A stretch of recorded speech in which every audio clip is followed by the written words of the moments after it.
तो दोस्तों ये है मेंसुरेशन का एक्सरसाइज 20A। अब इस वीडियो में मैं आपको बताने जा रहा हूँ इसका क्वेश्चन नंबर 11 से। आप देखिए 11वें सवाल में पूछा गया है कि स्क्वायर का एरिया पता कीजिए जिसका डायगोनल दिया हुआ हो। तो 11वें का जो पहला वाला है इसमें 72 सेंटीमीटर स्क्वायर का डायगोनल है और इसकी मदद से पहले हम इसका स्क्वायर का साइड निकालेंगे, साइड के बाद उसका एरिया निकालेंगे। तो चलिए अब देखते हैं। क्वेश्चन में सिर्फ डायगोनल ही दिया था, तो डायगोनल तो 72 सेंटीमीटर है, लेकिन हमको पता है कि स्क्वायर का जो डायगोनल होता है वो कितना होता है, √2 इंटू ए क्या है, ए है साइड, तो इसके इक्वल 72 हो जाएगा। तो अब हमारा जो साइड है यानी कि ए के इक्वल कितना आएगा, 72/√2, ठीक है, इतना सेंटीमीटर। अब देखिए इसको हम इस्तेमाल करेंगे एरिया निकालने के लिए, ठीक है। तो देखिए यहाँ पर जब हम लिखेंगे एरिया ऑफ द स्क्वायर, मैं सिर्फ एरिया लिख दे रहा हूँ, तो एरिया इक्वल क्या हो जाएगा, आप पूरा लिख सकते हैं एरिया ऑफ द स्क्वायर। तो भाई एरिया इक्वल क्या हो जाता है, ए का स्क्वायर, ए कितना आया है, इतना। तो बस इसी में अब हम अपना जोड़ घटाना गुणा भाग जो करना है सो कर देंगे। देखो ए की वैल्यू कितनी है, 72/√2, इसी पर स्क्वायर लगाना है ना। तो देखो सबसे पहली बात तो ये है कि हम इसको 2 बार लिखेंगे, ठीक। और इसको जब 2 बार लिखेंगे, √2 का मल्टीप्लाई √2 में होगा तो इसका जो रूट है यानी स्क्वायर रूट है वो गायब हो जाएगा, सिर्फ 2 आएगा। और 2 से आप इसको काटेंगे तो आ जाएगा 36। और अब 36 और 72 इन दोनों का मल्टीप्लाई करके देखते हैं। मल्टीप्लाई करने पे हमारा आ रहा है 2592, 2592 इतना सेंटीमीटर स्क्वायर। ये रहा आपका आंसर। और अब देखिए इसका जो सेकंड पार्ट है इसमें क्या बोला है, इसमें डायगोनल है 2.4 मीटर। चलो कोई बात नहीं, हमको वही काम करना है ना। √2 इंटू ए इक्वल 2.4 मीटर हो गया, तो केवल ए इक्वल कितना हो जाएगा, 2.4/√2, ठीक है, इतना मीटर।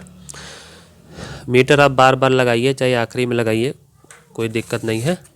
तो अब देखिए इसमें हम क्या करेंगे, जब हम एरिया निकालने लगेंगे, एरिया इक्वल होता है ए का स्क्वायर, तो सीधी सी बात है इसका हमें स्क्वायर करना पड़ेगा।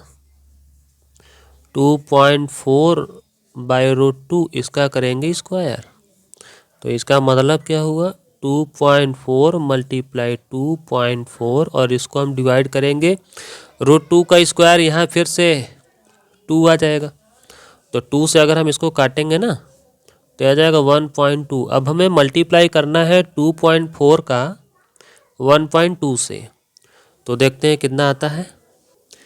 मल्टीप्लाई करने पर हमारा आ रहा है 2.88 और यूनिट क्या रहेगा, मीटर स्क्वायर। ये रहा आपका आंसर। अब देखो क्वेश्चन नंबर 12, इसमें क्या है, स्क्वायर का जो एरिया है वो इतना है और इसी की मदद से हमें निकालना है इसके डायगोनल की लंबाई, ठीक है। तो चलिए, हमें सिर्फ एरिया दिया हुआ था तो एरिया हमने लिख लिया। अब क्या करेंगे, इसका मतलब क्या हुआ कि ए का स्क्वायर ना, क्योंकि स्क्वायर का एरिया कितना होता है, ए का स्क्वायर, साइड का स्क्वायर, तो ए का स्क्वायर इक्वल इतना हो गया।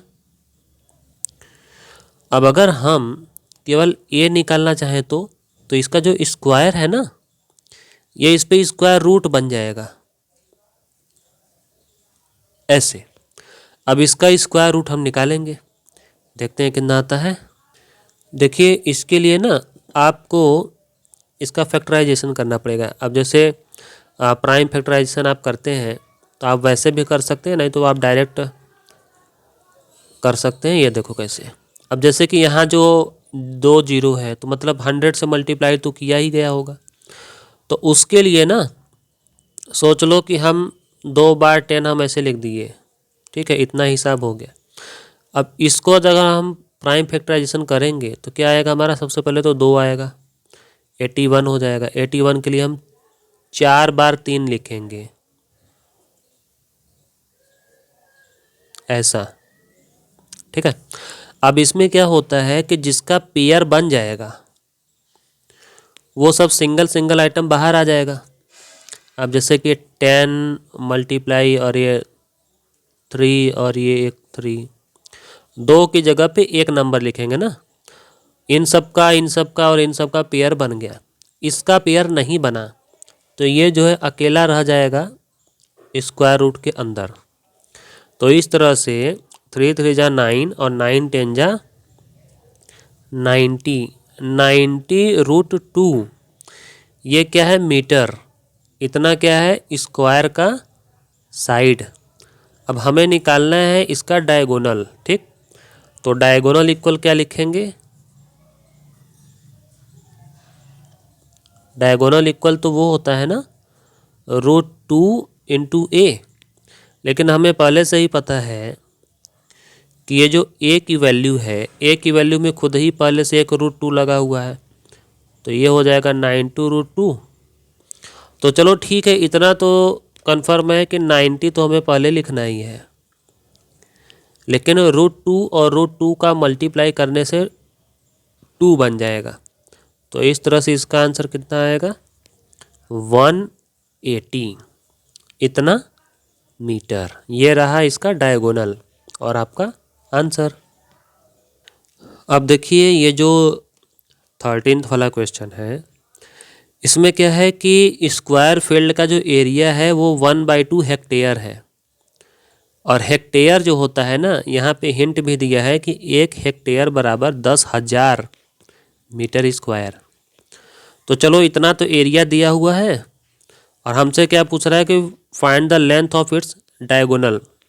डायगोनल की लंबाई पता करनी है और वो भी मीटर में, ठीक। तो सबसे पहला काम तो हम क्या करेंगे कि जो हेक्टेयर है, हेक्टेयर को मीटर स्क्वायर में चेंज करते हैं। चलो तो देखो एरिया है 1/2 हेक्टेयर, ठीक। इसको मीटर स्क्वायर में बदलने के लिए हम 10,000 से मल्टीप्लाई करेंगे, ठीक है। तो ये क्या बन जाएगा, मीटर का स्क्वायर। आप जब इसको 2 से काटेंगे तो ये कितना आ जाएगा, 5,000, ठीक। 5,000 मीटर स्क्वायर, ठीक। अभी तो हमारा एरिया आ गया है मीटर स्क्वायर में, लेकिन आपको पता है कि ये जो एरिया होता है, अगर हम यहाँ पर ऐसा सिंबल लगा दें तो हम यहाँ पर एरिया का फार्मूला भी लिख सकते हैं, ए का स्क्वायर, ठीक है। यानी 5,000 क्या हुआ, ए का स्क्वायर हो गया। तो जब हम केवल ए निकालेंगे यानी स्क्वायर की साइड, तो ए इक्वल कितना हो जाएगा, इधर का जब स्क्वायर हट जाता है ना तो इस पे स्क्वायर रूट चढ़ जाता है, ठीक है। तो ये इस तरह से। तो अब क्या करना है कि 2 जीरो जो है, अब देखो मैं बताता हूँ, इसको जब हम फैक्टराइजेशन कर देंगे ना तो ये बन जाएगा 5 और इंटू एक जो 10 है उसको 5 इंटू 2 कर देंगे, ठीक है। 1 जीरो का काम हो गया। बाकी जो 2 जीरो है यानी कि 100, उसके लिए हम 2 बार 10 लिख देंगे। ये मैं कर रहा हूँ केवल पेयर बनाने के लिए, ठीक है। और आपको मान लीजिए नहीं समझ में आता है ना तो आप ऐसे कर सकते हैं। ये जैसे एलसीएम निकालते थे ना, ये देखो बताता हूँ, इस तरह से।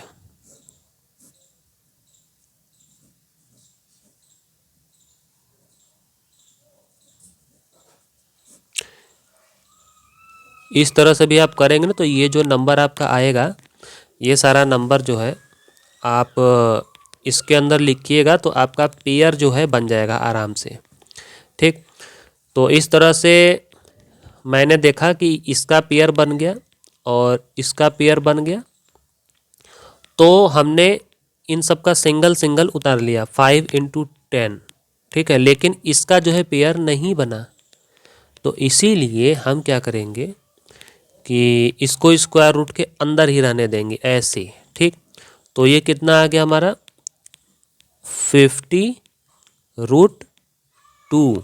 यूनिट क्या रहेगा मीटर, क्योंकि ये साइड हमने निकाला है ना।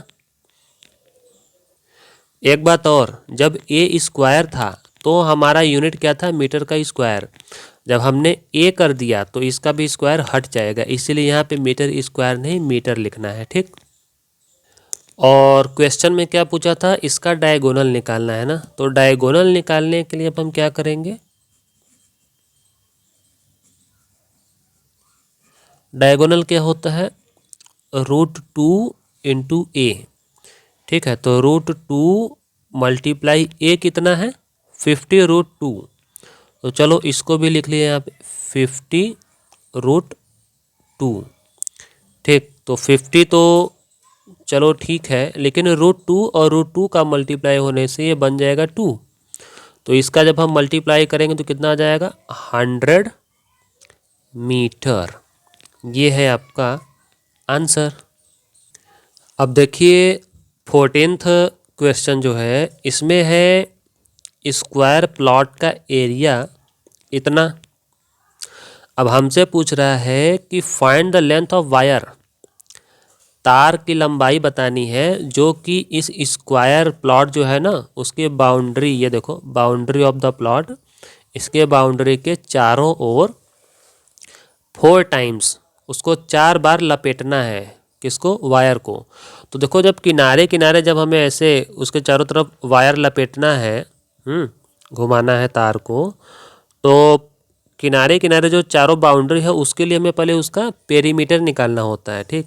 तो पहले पेरीमीटर निकालेंगे और उसका बाद में 4 टाइम्स यानी 4 से मल्टीप्लाई कर देंगे, तो तार की यानी वायर की लंबाई पता चल जाएगी। फिलहाल हम इसका पेरीमीटर निकालने के लिए पहले इसका साइड तो निकाल लें इसके दिए गए एरिया की मदद से। तो देखिए एरिया जो है इतना है, लेकिन हमको पता है कि एरिया का मतलब क्या हुआ, स्क्वायर का एरिया होता है ए का स्क्वायर। तो ए का स्क्वायर हो गया इतना। तो जब हम केवल ए निकालना चाहेंगे तो इसका स्क्वायर जो है इस पे स्क्वायर रूट बन के चला आएगा, ठीक। अब इसका हम करेंगे प्राइम फैक्टराइजेशन, और देखिए इसका हम प्राइम फैक्टराइजेशन करेंगे ना तो इस तरह का आएगा, ये देखिए, ठीक है। तो ये हमने इसका प्राइम फैक्टराइजेशन किया है और इसका जो भी रिजल्ट आता है इसको हम यहाँ पे लिख लेते हैं। ये देखो क्या आया था 2 × 2, 3 भी 2 बार था, और क्या है 13 भी 2 बार है। चलो इस तरह से हमें दिखाई दे रहा है कि सबका पेयर बन गया है, इसका भी और इसका भी। तो सिंगल सिंगल आइटम जो है हम यहाँ उतार लेते हैं, ठीक। तो 6 13 6 78 78 क्या मीटर। ये इसका स्क्वायर प्लॉट का साइड है ना। तो साइड है तो इसी के चारों तरफ वायर लपेटना है तार। तो पहले हम इसका पेरीमीटर तो निकाल लें। तो इसके लिए हम क्या लिखेंगे पेरीमीटर, और स्क्वायर का जो पेरीमीटर होता है वो कितना होता है 4a यानी साइड का 4 गुना, ठीक है। क्योंकि स्क्वायर के चारों साइड बराबर होते हैं तो इसलिए सीधे 4 से मल्टीप्लाई कर दिया जाता है। तो 4 × 78 ये हमारा कितना आ जाएगा, ये हमारा आ रहा है 8 चौक 32 का 2 का 3 7 चौक 28 29 31 312। तो इतना मीटर इसका पेरीमीटर आ रहा है ना।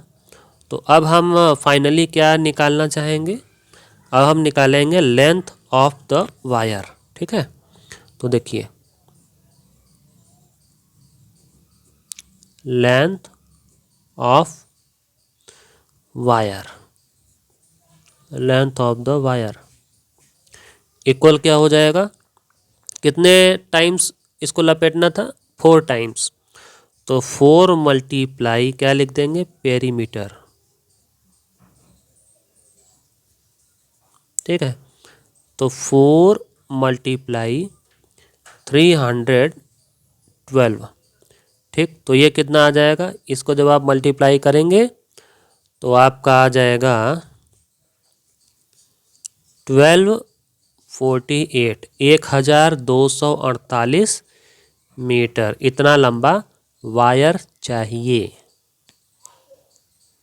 अब देखो क्वेश्चन नंबर 15, ये जो 15वां सवाल है, इसमें हम देख रहे हैं कि एक वायर है, उस वायर को एकदम अच्छे से घुमा करके उसी का स्क्वायर बना दिया गया है ना। तो उस स्क्वायर का जो साइड है 10 सेंटीमीटर है। आगे क्या है कि इसी वायर को खोल के फिर से रीबेंट, फिर से इसको घुमा सुमा के जो है रेक्टेंगल बना दिया गया। और इस तरह से जब रेक्टेंगल बनाया गया उसी वायर का, तो उसका जो लेंथ था ना, लेंथ उसका आ रहा है कितना, 12 सेंटीमीटर। तो इस रेक्टेंगल का ब्रेथ पूछा जा रहा है। ठीक, उसके बाद हमसे कह रहा है कि which figure encloses more area and by how much, कि इस तरह से पहले उसी तार का, उसी वायर का स्क्वायर बनाया गया था, फिर बाद में उसी वायर को खोल के उसी का रेक्टेंगल बना दिया गया। तो अब बताइए दोनों केस में किसका एरिया ज़्यादा था, और ज़्यादा था तो कितना ज़्यादा था, मतलब एरिया दोनों का हम निकालेंगे, उन दोनों का डिफरेंस भी निकालेंगे। ठीक है, लेकिन मैं एक बात बता देता हूँ, इसके कहने का मतलब क्या है। इसके कहने का मतलब ये है कि उसी वायर का पहले स्क्वायर बनाया गया था, फिर उसी को खोल के उसको नए सिरे से फिर एक रेक्टेंगल बना दिया गया ना। तो जब ये स्क्वायर था, ठीक, तो इसका जो साइड था वो कितना था, 10 सेंटीमीटर, 10 cm। इसका ये भी और इसका ये भी, सब क्योंकि चारों 10 सेंटीमीटर का होगा, स्क्वायर है तो। और जब इसको रेक्टेंगल बनाया गया तो इसकी जो लंबाई है ना वो है 12 सेंटीमीटर, लेकिन इसकी चौड़ाई हमें पता लगाना है। अब इसमें कहानी ये है कि जब तार की लंबाई उतनी ही है तो उसी तार को इस फॉर्मेट में से मोड़ के स्क्वायर बनाया गया, फिर इसी को खोल के इस फॉर्मेट में रेक्टेंगल बनाया गया, तो आखिर ये तार की जो लंबाई है वो तो सेम टू सेम है। इसका मतलब दोनों ही फिगर का जो पेरीमीटर आएगा, क्योंकि पेरीमीटर यही किनारे किनारे का होता है, तो पेरीमीटर जो दोनों फिगर का आएगा वो सेम टू सेम होगा। ठीक है, तो इसीलिए हम यहाँ पर एक स्टेटमेंट लिखेंगे। क्या लिखेंगे कि देखिए पेरीमीटर, ठीक है, perimeter of rectangle equal perimeter of square. ठीक है, तो ये कंसेप्ट है और इसी के बेस पर हम आगे बढ़ेंगे। आगे बढ़ेंगे तो हमें क्या करना है, रेक्टेंगल के मैटर में GLE, ठीक है, रेक्टेंगल के मैटर में हम क्या लिखते हैं फार्मूला, 2 ब्रैकेट में L प्लस B, और स्क्वायर के मैटर में क्या लिखते हैं, 4 इंटू A। ठीक, अब क्या होगा कि रेक्टेंगल का हमें L तो पता है 12 सेंटीमीटर, B का पता नहीं है। ठीक, और स्क्वायर के मैटर में साइड कितना है, 10। ठीक, तो इसीलिए अब जब हम यहाँ पर केवल 12 प्लस B यानी केवल ब्रैकेट यहाँ पर बचा लें, तो ये जो ब्रैकेट में मल्टीप्लाई हुआ था 2 का, वो इधर आ जाएगा नीचे डिवाइड करने के लिए, ऐसे। तो इस तरह से हमारा 12 प्लस B इक्वल कितना आ जाएगा, हाँ, 4 10 जा 40, 40 में 2 से डिवाइड करेंगे तो 20। तो इसका जो रेक्टेंगल का B है यानी ब्रेथ, ब्रेथ इक्वल कितना आ जाएगा, 20 माइनस 12। ठीक है, तो यह माइनस करेंगे तो हमारा कितना आ जाएगा 8 सेंटीमीटर। तो ये तो आ गया हमारा इसका पहला आंसर। अब आगे क्या करना है, हमें एरिया निकालना है ना, एरिया स्क्वायर का भी, एरिया रेक्टेंगल का भी। तो देखिए यहाँ पर हम लिखेंगे एरिया ऑफ स्क्वायर। ठीक, तो एरिया ऑफ स्क्वायर कितना आ जाएगा, ए का स्क्वायर यानी साइड का स्क्वायर। तो स्क्वायर का जो साइड था वो 10 था, तो यानी 10 का स्क्वायर यानी कि 100 सेंटीमीटर स्क्वायर, ये एरिया है स्क्वायर का। ठीक, अब हम निकालेंगे क्या, एरिया ऑफ रेक्टेंगल। ध्यान दीजिएगा, अब हम निकालेंगे area of rectangle equal, rectangle का एरिया कितना होता है, L मल्टीप्लाई बी। L कितना था, L था 12 सेंटीमीटर ना, और B यानी कि ब्रेथ हम कितना निकाले थे 8। ठीक, तो ये कितना आ गया हमारा 96 सेंटीमीटर स्क्वायर। ठीक, अब हम क्या देख रहे हैं कि स्क्वायर का एरिया 100 है और रेक्टेंगल का एरिया 96 है, मतलब बड़ा किसका है, स्क्वायर का। तो इसीलिए हम यहाँ पर एक स्टेटमेंट लिखेंगे कि clearly square has more area by कितना 100 माइनस 96 बराबर 4 सेंटीमीटर स्क्वायर। ठीक है, 4 सेंटीमीटर स्क्वायर ज़्यादा है किसका एरिया, स्क्वायर का एरिया। ये रहा आपका इसी का दूसरा आंसर। और इस वीडियो में मैंने आपको जितना भी सवाल समझाया आपको अच्छे से समझ में आया तो चैनल को अभी तुरंत कर लीजिए सब्सक्राइब।